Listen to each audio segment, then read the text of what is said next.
Good day, Philippines. This is Ajal Mohamed Organ. Welcome to ABC News, serving you the hottest and the most leading news of the day. Welcome to the number one broadcasting station in the Philippines, ABC News. Assessment of soil erosion in Inabanga Watershed, Bohol. Local news. Eruption of Taal volcano raises its to level to 4. Typhoon Yolanda kills of thousands of people in central Philippines. For the news, UN Millennium Ecosystem Assessment of Soil Erosion in Inabanga, Bohol. Let us hear from Noel Faith Salas News Report. The Philippines is being threatened by the serious problems of soil degradation. Visible evidences of soil erosion resulting from massive agricultural activities and poor farming practices are most prevalent in the uplands and sloping areas. Since much of subsistence farming is carried out without soil conservation measures. Consequently, the continuous removal of surface soil due to erosion has led to soil degradation as reflected by poor soil fertility, exacerbated by our country's vulnerability to drought and land degradation as a result of recurrent incidents of El Niño and La Niña. According to the UN Millennium Ecosystem Assessment, approximately 40% of the world's agricultural land is seriously degraded. Estimated that 79% of Philippine lands are threatened by severe degradation, using the Global Assessment of Soil Degradation database.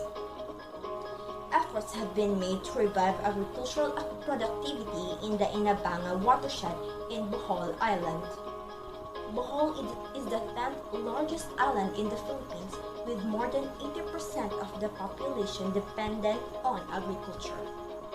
The Philippine Council for Agriculture and Resources, Research and Development reported that more than half of the island is already eroded, providing them with information needed to assist in developing strategies to address key issues on agricultural productivity and water resources management in the Inabanga watershed.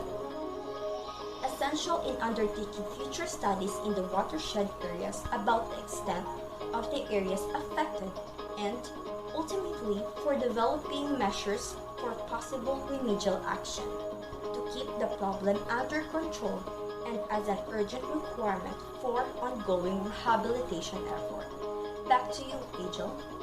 Thank you, Noel. The eruption of Taal volcano that causes the people to immediately evacuate the place. Let's hear the news from Juan Carlos Mercado. One sunny Sunday in Taal. Taal volcano erupted in a matter of hours in that one peaceful Sunday. The Philippine Institute of Volcanology and Seismology raised the alert level for Taal volcano to level 4 from level 1.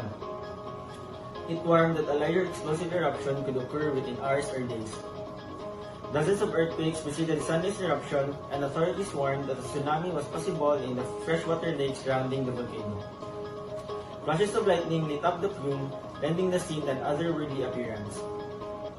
The National Disaster Risk Reduction Management Council, the Philippines Disaster Response Agency, said villagers were moved away from the area to evacuation centers in Batangas and Cavite provinces. It said nearly 25,000 people had been displaced by the eruption. Some residents refused to leave their homes and farms, while others reportedly could not leave because of lack of transportation or poor visibility from the thick ash. Ash clouds stretched 62 miles north, forcing authorities to shut down Ninoy Aquino International Airport and causing the cancellation of more than 500 international and domestic flights, according to the Associated Press. President Rodrigo Duterte's office ordered a halt to government work in Manila and the closure of all schools in the capital. It advised private companies to do the same. The area immediately around Taal has been designated a permanent danger zone. It last erupted in 1977, and another eruption in 1911 killed an estimated 1,500 people. Thank you, Mercado. 5 years ago, Typhoon Yolanda hit the central Philippines, causes a lot of damage in properties and thousands of lives were taken. Miss Crystal Corpus, what exactly happened in the calamity, especially the people of Tacloban? Nearly 5 years ago, Typhoon Yolanda left more than 7,300 people dead or missing, flooded entire villages, swept ships inland, and displaced more than 5 million in the central Philippines. Yolanda demolished about 1 million houses and displaced more than 4 million people in one of the country's poorest regions. 2 days before the typhoon hit, officials rolled to the city with bullhorns, urging residents to get to higher ground or take refuge in evacuation centers. Some left, some didn't. Residents steeled themselves for the high winds, floods, and mudslides that routinely come with the typhoons that afflict this tropical nation. But virtually, no one was prepared for Typhoon Yolanda's storm surge, a 6-meter-high wall of water headed straight for them. Yolanda was among the most powerful typhoons on record when it struck. The wind estimates at landfall as high as 315 kph, but the first news reports hours later suggested that it had moved across the islands so fast that the country might have escaped a major catastrophe. The reality was that Tacloban and the other hard-hit communities had been cut off with electricity and cell phone towers knocked out. Citizens, as many as 800,000 people who were evacuated, found themselves in seemingly sturdy concrete buildings that could not protect them when the storm surge seawater pushed by the typhoon washed in. The Yolanda pushed a huge mark in our minds, and it killed thousands of people and suffered more than what we expected. And amidst of this typhoon, fellow citizens helped one another to the people who lost their home and properties in the calamity. Such a terrifying event, yet we, Filipinos, still smile in the end. That's all for today's news report. Thank you for listening.